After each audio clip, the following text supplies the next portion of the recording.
Recommend it. All right, we'll see who can get the win here. I'm going to pass it on over to Cedric and Monty. Hey, you two. Maria, thank you so much.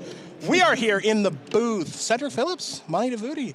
First time ever next to each other. Yeah, we've done some casting, but it's all been online. It has This is very much more intimate. Yes, I like this setting for the two of us. We hope you that. enjoy the setting as well, as we are at the Pro Tour at MagicCon Las Vegas. Pro Tour Magic the Gathering Final Fantasy, to be exact. And this limited format, one of my favorites in a very, very long time, Monty. We talked to the players yesterday at the players' party, and the kind of consensus opinion is you can do anything you want. Yeah, generally my personal baseline for how much I enjoy a format is how many colors can I get away with playing on a consistent basis without getting horrifically punished for it. Sure.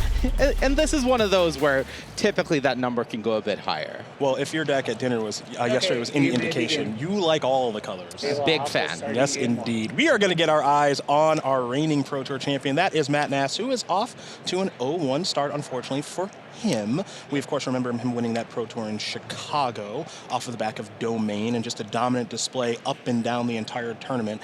The fun thing about Magic, though, is that not every tournament always goes the same. Here for Matt, off to a little bit of a slower start, as we mentioned, with that first loss, and not the best draft deck we've ever seen. So now it's kind of like, can I squeak out a couple of W's now and get my tournament back on track?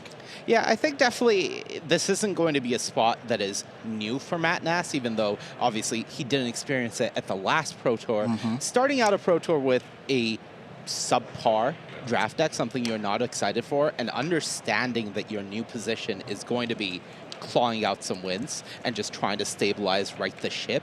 That's something that Matt has been before, and he knows how to handle this type of situation. You see Matt's first play after a couple of those towns is a Bard's Bow, so a 3-3 reach is hanging out on the battlefield right now. We turn our attention to the opponent here in Tomoaki Ogaswara, who has a Gaelic Cat, and now a legendary 3-3 to join it. So, heading back Nass's way, not the strongest hand in the world, but there are things to do. You see a copy of Thunder Magic, Reach the Horizon, Call the Mountain Chocobo, a Gigantitoad, and the lands to do a lot of that stuff alongside a removal spell in Suplex. Yeah, we've definitely talked about Matt's deck being not ideal. Venat, of course, I would call the highlight of Tomoaki's deck, because on the other side, looking at his list, really not that much to be excited about either. There's a lot of filler, a lot of cards that you're just trying to make the deck work and support these more powerful cards like Venat. So drawing your bomb is great, but you already see some of the awkwardness where Tomoaki has a Gaelic Cat in play, but 0 artifacts to be seen. None in the hand, none in play, and we're not really getting the power of this card, and it's already been blanked by this Bard's Bow. Yeah, it's a little bit of a disparate draw here, to be sure.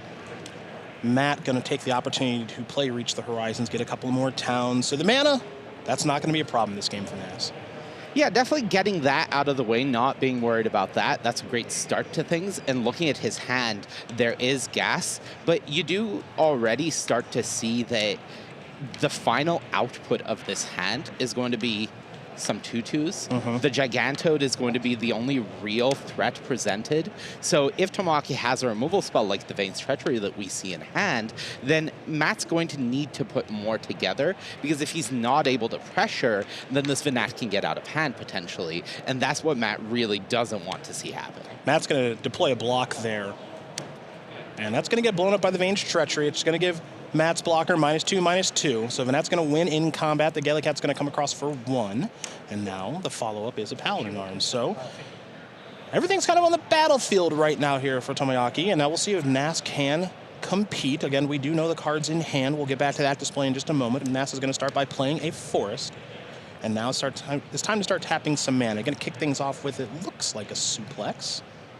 Yeah, I wouldn't be surprised to see Suplex just get rid of the main threat that Tomoaki is presenting. Once that's off the board, you're really not scared of much. Against this, Gaelic Cat isn't presenting that much of a threat without having that second artifact that so far Matt has no reason to believe is coming from the other side.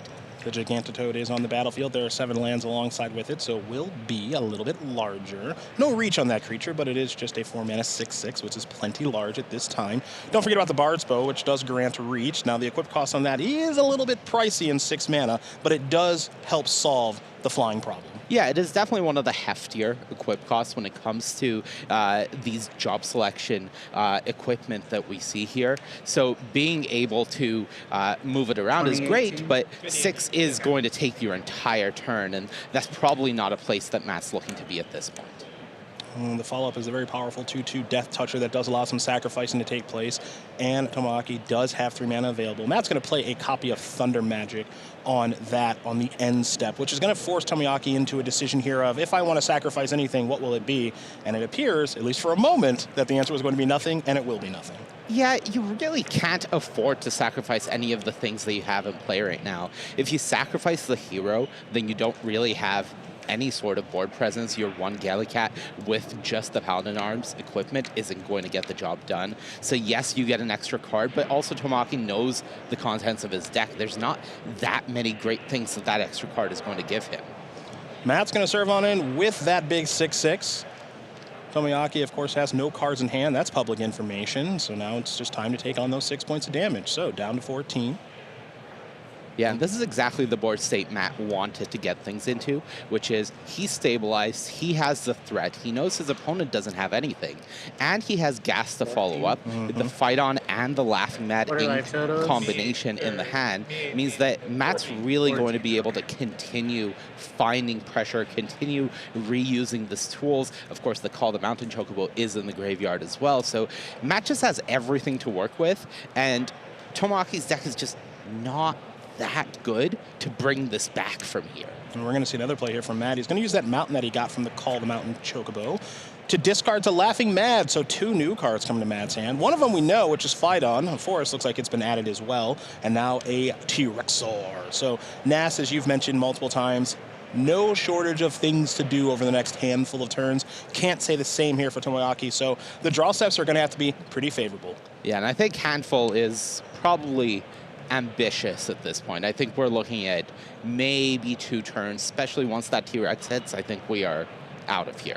An instant Ramen is off the top. That means another card is coming here for Tomoaki, and we'll see what that is in just a moment. It's Curl, which is something. I will say that it's better than nothing. Yeah.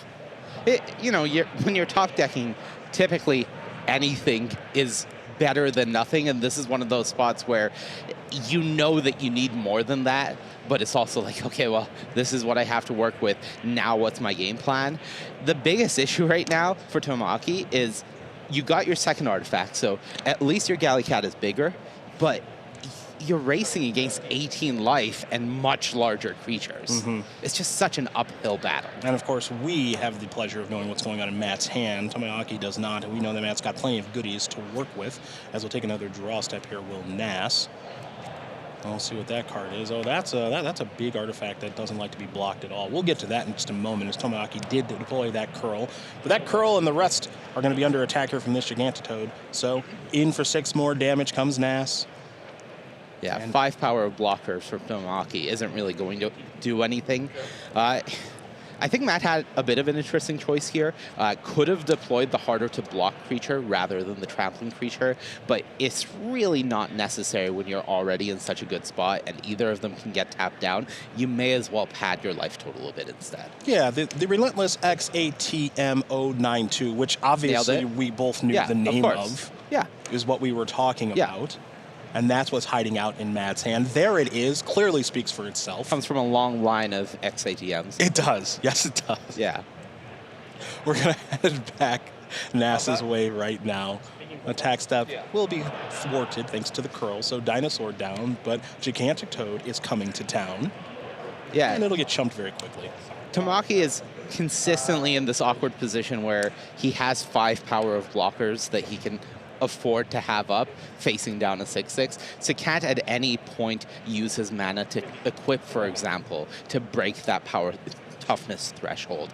Can't really do anything, but also has to keep his life total up, and that means he's losing resources by blocking with a rat, for example, that isn't trading at any point. Yeah, one of the things about the white decks in this format, at least in my experiences, of which there have been quite a few. I've been enjoying my time on Magic do you Arena. like the color white? Well, I'm not the biggest fan of the color white, but I will say this: I lose to the color white quite a bit, and when that happens, normally I am under duress very quickly. The sacrifice strategies in white and black can be be very powerful and a lot to overcome. White-red is, of course, very aggressive in the format as well. And what we saw over the course of this game is Matt has not really been under any meaningful duress at any point. His life total has been very high over the course of the game. Hasn't really had to make some kind of awkward plays or concessions on his mana curve because of being low on life. He's just been able to mostly tap out every single turn, deploy very large threats. He even, of course, got to take the turn to just cast Reach of the Horizons. At that point, I believe he's at 18. When white is really humming, you would expect their opponent to be more so at like a 12 when they have to cast that sort of thing. That's not been the case here. Maybe an outlier game, I'm not sure, but what we can tell you for sure is that Nass is in the driver's seat right now. Yeah, I think that's the biggest thing is Tomoaki, with his position and with his deck, knew that Venat had to go a lot further than it did. For sure. It had to make it to that 7 mana point, or he had to be putting on more pressure. Yep. And the fact that it got answered and Matt was sitting at such a healthy life total meant that the whole game plan already started unraveling from there. And then you're in top deck mode with a deck that really doesn't top deck that well. Yep. We see the permanents that are all having some amount of impact, but at the same time, every piece of impact feels like it's just a half step too short. Yes, absolutely agrees. We head back Nass's way.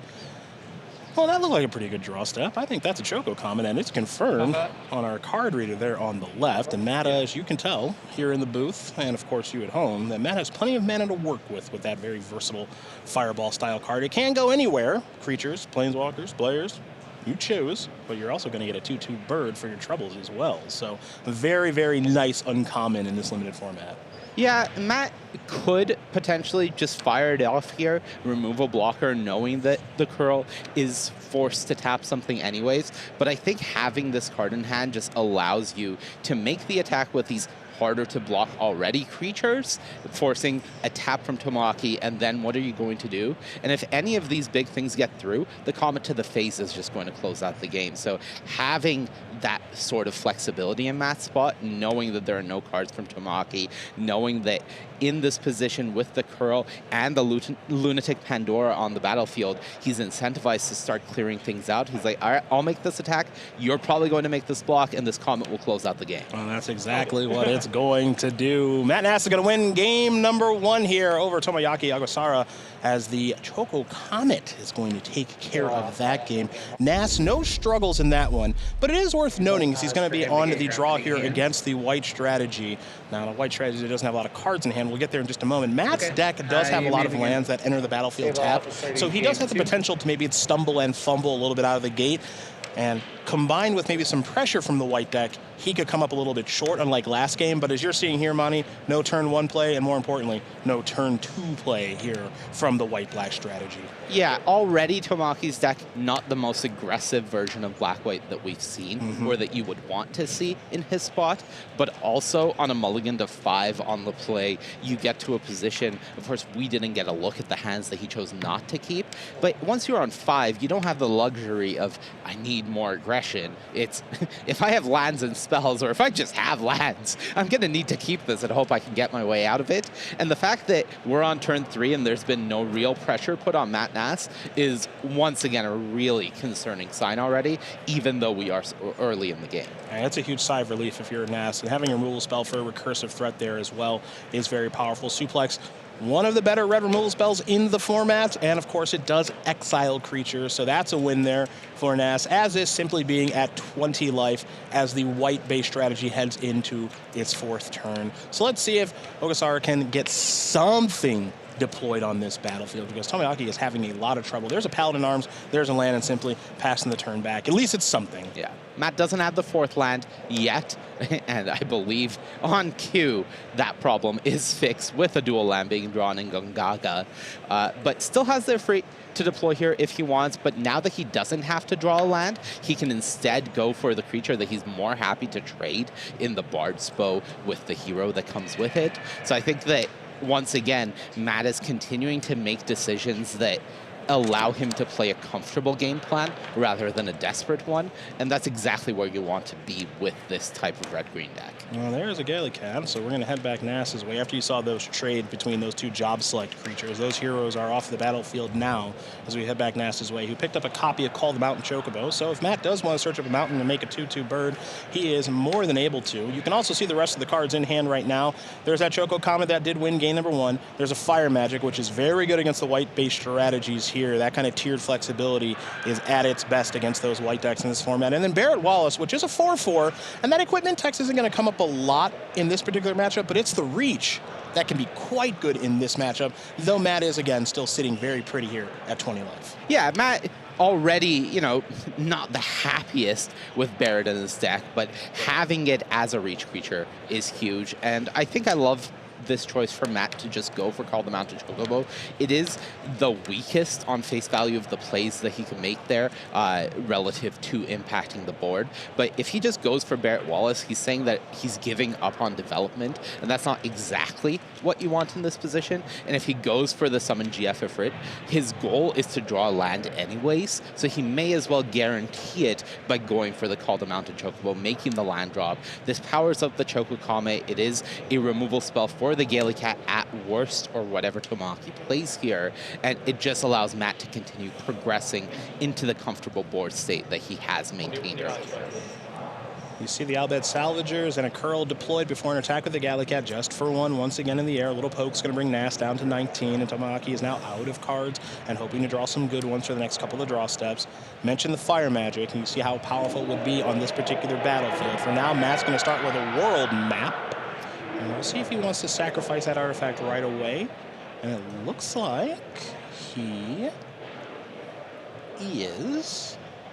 Yeah, Fire Magic, the sweet spot against the board that Tomoaki is presenting is, of course, the full force here, which would be Firaga, but that costs 6 mana. So Matt does need that extra land, which is why all of this mana development is paying off for him. Being able to fire off Firaga while having a 4/4 on the battlefield is just going to be absolutely devastating. And if Tomoaki doesn't draw away here to survive that, at least the saving grace is that Paladin Arms being able to be the mana sink and give an extra point of toughness to the Gallicat, for example. That would help, but it wouldn't be good. We agree. It would help, but it would not be nearly good enough. The draw steps are going to have to be very kind here for Tomoaki. And so the card right now is a mystery to everyone, but no longer. I mean, it's just a little rat and just a passing of the turn, something that also gets swept up in that Fire Magic as Nass will draw a card. Yeah, that rat was kind of an awful draw, almost. In a weird way. Yeah, because it sort of baited Tomoaki, of course, in this position where you want to leave up the curl. You're like, okay, well, I don't want to maybe equip the Paladin Arms anyways, but now that you've played it, it's, all right, attack, Firaga, goodbye your board. Yeah, this is declare my attack step. Do you want to tap my Barrett? The answer is no. No activation with curl. Okay, so after I attack before you do anything, before you declare any blocks or any nonsense, I'll cast Firaga, as you did mention, partner, so everything's going to bite the dust. Now, there will be some leftover things that do happen. Of course, Matt's going to lose his Chocobo. The rat's going to bring a treasure along with it. And then there will, of course, be some triggers from the Salvagers with things dying. But ultimately, Matt is going to be sitting a little bit lower, but a little bit happier because all of Tomoaki's creatures are off the battlefield. Yeah, just to explain the shortcut that happened there, Matt lost 4 from 4 triggers from the Salvagers. Tomoaki gained 4 and then lost the 4 immediately to Barrett Wallace getting in. So that's why his life total stayed the same and everything else died. T-Rexar has joined the battlefield here for Matt after attack with Barrett. A little bit of life will be gained, a couple of swamps in here for Tomoaki. And I guess also there is an equipment on the battlefield, so the static on Barrett actually mattering just a little bit. You can see these players talking back and forth just a touch. But as you can see, Tomoaki has drawn Swamp. Those are not the draw steps the doctor has ordered. And the player's just confirming Barrett, of course, does deal damage for each equipped creature you control. The bow is not on any creature right now, so of course Matt, while having an equipment, has no equipped creature, so nothing was missed there. But none of it really matters when Tomoaki is sitting on a pair of lands and no Ultima that we know of in his deck to really stabilize this board means that we are probably maybe 30 seconds away from a handshake. Okay, start the time watch. We'll see if you're right about that, partners. GF and Freed's going to come down here. Matt is going to get the first trigger, discard a magical pot, pick up a new card, which is a mountain. That's more lands for the Choco Comet that I think won't need to be cast this game, as Matt has put on a pretty dominant display in combination with Tomoaki's draws not being the best we've ever seen. So, our reigning and defending Pro Tour champion, Matt Nass, is on the board. Picked up the first W here. Again, the deck that he's drafted, not the best deck we've seen in the format, and I'm sure he's not thrilled with it either, but in situations like this, you got to squeak out those W's and get to Constructed, where we know Matt can dominate. He did it last time in Chicago on his way to a Pro Tour title. We could see it do it here in Vegas. Yeah, he absolutely can, and it's pod play, right? So the relative power of your deck is also relative to the other decks in your pod. So once you pick up a loss and you're in the 0-1 bracket, for example, you're likely to face another deck that is 0-1 on a similar power level. And that helps a lot in this type of situation, because I wouldn't say Matt's deck is an 0-3 deck. No, I don't think so. We're seeing that. I think it definitely has game to it, and I think that he's already going to be happy with a 1-1. If he can get a 2-1, great position for him. Well, we will find out in round number 3. We're going to take a short break here. Round number 2 is not done. We got more to bring to you right after this from MagicCon Las Vegas.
We are here inside.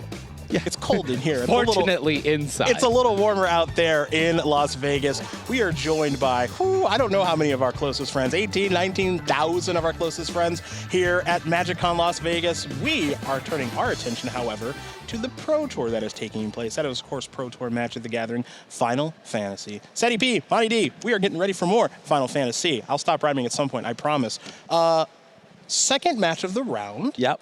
some guy named Reid Duke is Never heard of gonna him. watch. Excited to. Yeah. Pro Tour Phyrexia champion. Up-and-comer. Among other things. Going to going up against Max Doré from Canada. You see when they both start at similar times, you see the difference in the top finishes. But as I always like to say for a player that doesn't have a top finish, you got to start somewhere. Why not here this weekend? Get that start off to a 2-0 start. Got to get by Reid Duke to do it. But if you want to be a Pro Tour caliber player, you got to beat some very good people, Monty, along the way. Yeah, Max Doré, not a household name maybe, but a name Not that yet. I've started hearing on the Pro Tour over the past, year and a half, 2 years. So if you're consistently making it to the Pro Tour, that is really the first step to becoming that household name. Yeah. That's the first step to one of those good finishes. Hey, these things are hard.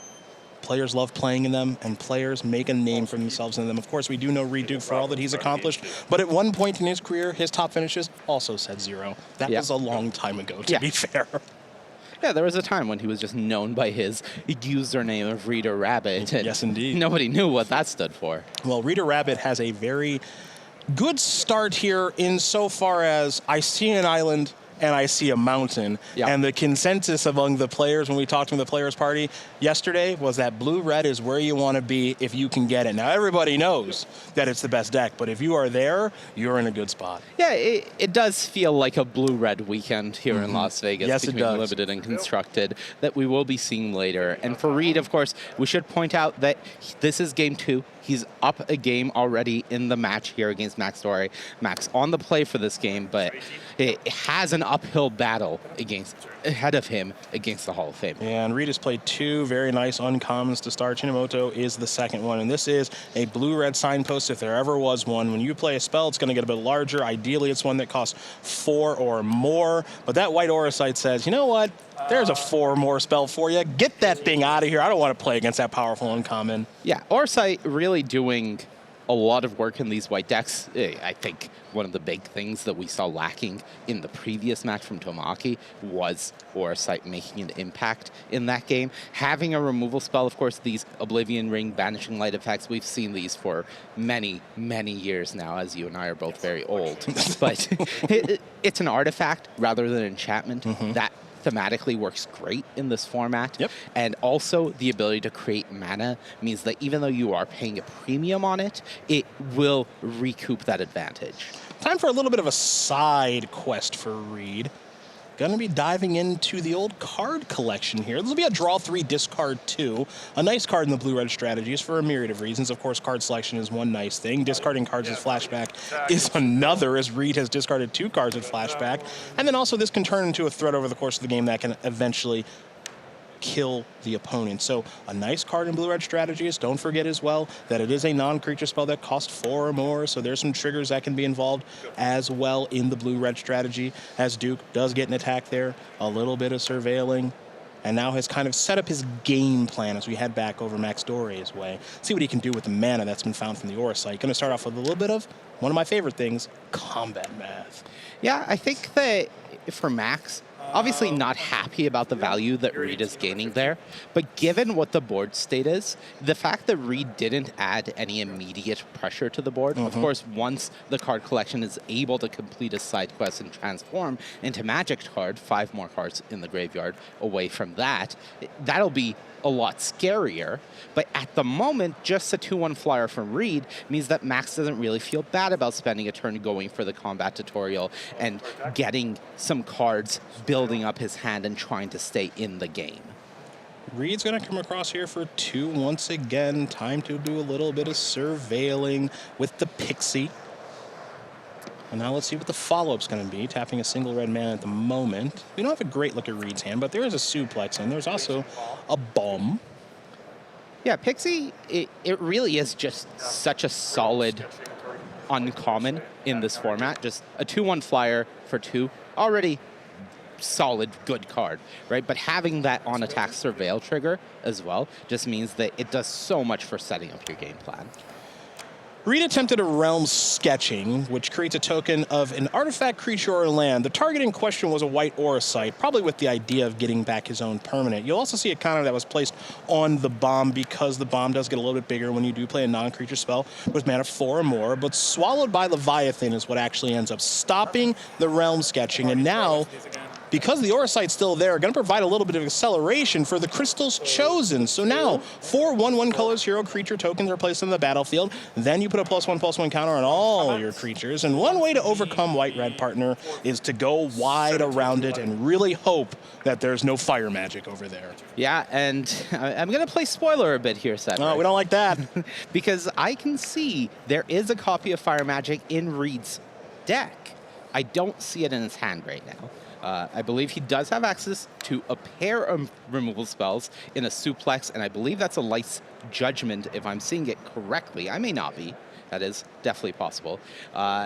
If Reid has Fire Magic, great. That would be incredible. But as is, I think he's just going to be satisfied developing his board and getting his legend back there in Shantoto. Yeah, Shantoto is one heck of a blue-red signpost, as mentioned previously. Now it's back on the battlefield, suplexing that white Aura Sight did Reid. So Shantoto, Tactician Magician. That's fun to say. Well, it's in play right now. And now, of course, Reid does have a very key number of mana up in 4. And now we're going to see what he can do with that 4 mana at the ready. There is at least a Laughing Mad in the graveyard. Yeah. The Laughing Mad is there, so as long as Max is paying attention, which he should be, this is an on-board, I have a card. I have a pump for my bomb. I have something to do here. The scary part is if Reid has more than just that in hand, then Max is very much going into unknown territory. So Max is reorganizing a little bit the mana here. Has access to triple blue and triple white. And we'll see exactly how to start the turn, because kind of attacking with all of these 2/2s, and one of them's a little bit larger because of one of the equipment on the battlefield, but attacking into a blue-red opponent that has 4 mana at the ready is very scary. So Max says, let me start things off with a little bit of Ice Magic. And this will be a flashback here of Laughing Mad here from Reid, discarding Sahagin. So Blazing Bomb gets a little bit bigger. Reid's going to draw a couple of cards. Of course, Shantoto is also going to trigger to draw a card as well. So additional, you don't have to discard. Oh, yeah. Additional cost. Okay. Did you discard one these- first for it? you see these players. No. So I drew, and then I was resolving this. Reid discarded the Sahagin. Drew. Correct. I'm sorry. I discarded Yeah. Sahagin. Things got a bit cost. complicated there. I discarded, so I paid the cost for the spell. Okay. I drew from the triggered ability, and then I drew 2, and then I, in error, discarded 1. Okay, we're good? Yeah, and if you want to call judge over that, that would be. No, it's fine, because you didn't actually put it in the graveyard, right? Well, you caught her before anything bad happened. So thank you. Let's be clean. Let's be clean. All right. Looks like we're all clear. Ice Magic resolves. Shantoto back in the grip. We'll let these players continue to converse before we see what an attack's going to be here. Guys, and then probably trade and then take 1, 2, 3, 4, 5, 6, 7, 8, and go 3. That seems acceptable for you to combat. Yep. Attack with all, I'll gain a life. 18. Yeah. So all I'll do is you suggest. Sounds good. 2 of these. Take 8. It's nice when the players agree. Yeah. I'll attack this way, you'll block this way. Reid says, I agree. Yeah. Reid's down to 3. And now here's the follow-up, which is retrieve the Esper. Time for a robot token. It'll be a 3/3 in just a moment. Remember, that one has flashback of 6, so that'll give Max Doré something else to do on additional turns if it comes down to that. But right now, partner, Doré appears to be in the driver's seat. Yeah, I think Reid is very much on Fire Magic, which, Well, speak of the devil. yes, and it shall Fire appear. Magic, it shall be. I was going to say Fire Magic or Bust, and it does not look like Bust is going to be the choice here, as the Fire Magic, of course, costing 6 if you go for Firaga, which is recommended here, will also buff your bomb to survive there through the Fire Magic, so that could be pretty good for Reid. Now, the big question for Reid here is, can you afford to just hold the Fire Magic and just say, go? Or is this the type of situation where, because your opponent is a blue deck, you don't want to risk any of that, so you sacrifice the bomb that would have had to block next turn anyways and trade off with the surviving creature. That was a 4 toughness creature there, so it would have survived the Firaga. And instead, Reid just playing it completely safe, clearing off the board while Max is tapped out. No threats to speak of, transforms the Magic card, and gets to play another bomb as a follow-up. Really, really nice turn here for Duke. Got to use all of the mana, take care of all of Doré's creatures. As you mentioned, the Magic card is now on the battlefield alongside a Blazing Bomb. So it's time for Doré to get back on to the battlefield. Going to start things off with Edgar. Going to draw 1 card. Because of the equipment on the battlefield, simply pass the turn back. The coin flipping, not so much in this format, so not really going to pay attention to that text. But it is a 4/5 on this battlefield, is Edgar, so a pretty sizable threat is the Human Artificer Noble. Yeah, sizable threat, and Reid, very importantly, is at 3, so it is a lethal threat in addition to being very sizable. But we are very much seeing a story start repeating here between our previous game and this one. Fire Magic against these white decks is a beating. It's very good. Yeah. It's very, very good. I would argue that's where Fire Magic is at its absolute best in this format. These white creatures, they're really not that large, and the fact that also Fire Magic can be played at instant speed and there's so much flexibility with the card is what makes it so good against these white-based strategies. And this may be the best that we see it be all weekend of that exchange, but that's pretty common in this format. Yeah, I think between 2 Fire Magics, we've seen a total of 14 permanents or something wiped out. Roughly. Approximately been getting some good exchanges. Well, we're going to head back Doré's way, who again is trying to cross this finish line against Duke, who is clinging on to that 3 life. Reid again does have 5 mana available, which is a key number against those blue-red strategies, as here comes Edgar. Yeah, hoping for the best maybe with this attack is Doré. Yeah, and this is maybe a bit of a signal to Max that Reid has something, could be a bluff. There is a copy of Sorceress's Schemes in Reid's graveyard. He had the 5 mana to flash that back if he had nothing else in hand there, because that is a sorcery. So the fact that he chose not to and passed with 5 mana is very much telegraphing to Max that there is likely something waiting in the wings there, because in a position of desperation like Reid's, you can't really afford to bluff in that situation unless you're really confident about what else you have going on. Well, you saw Reid have the removal spell there, which triggered Chantoto and also the Blazing Bomb, so Reid was able to draw a card from the Signpost Uncommon, able to put a counter on the Blazing Bomb, not have to worry about any blocking whatsoever. And now you see the deployment here from Doré, which is a Dragoon's Wyvern and a Paladin Arms. So there are things on the battlefield here for the Canadian, who's looking to, again, cross the finish line, and Duke is going to try to make sure that doesn't happen. Well, you know, partner, if So one nice. Fire Magic is good against a white deck, Yeah. I think a second one might be okay, too. Yeah, Sorcerer's Scheme is really showing his power here, and I believe Reid does also have a follow-up and summon Esperama in hand if he wants to go for that instead. I think that both cases here are going to be really strong, but 2 is... I'm not saying the game is closed out because Reid is at 3, but the game is in a very tough position now for Max. It's You know what? a huge attack. I'm going to give you a lot of credit. You're not going to say the game is closed out. That's really nice of you. Yeah. I am. Yeah? You're just going to call it? I mean, these exchanges are just too much to overcome, and the white deck doesn't have any direct damage, unfortunately. I mean, it's going to take one heck We're of a draw parity. step. What?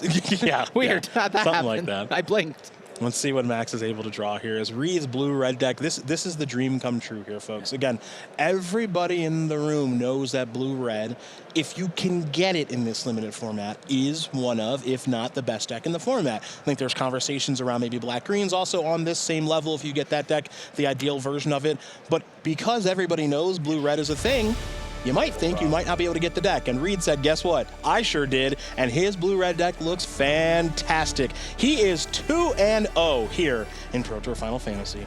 Yeah, look, if you're one of the best in the world, like Reid Duke, and you get to start your Pro Tour weekend with a nice blue-red deck. Oh, it's nice. Oh, it's nice. And then you get to start off 2-0. Talked to him at the player party last night. He's feeling good about Constructed. Okay. He was wearing his Final Fantasy t-shirt. Okay. I talked to him. He's like, I'm in my element. I'm so happy right now. And you know what? He does look like he's in his element. He does. His blue-red deck looks absolutely fantastic. Don't know if we're going to watch him for round number 3, excuse me. I hope we get the opportunity to, because I'd like to see that deck one more time if we can. It is break time here from Pro Tour Final Fantasy in Las Vegas. We're going to send you over to Maria and crew at the news desk right after this.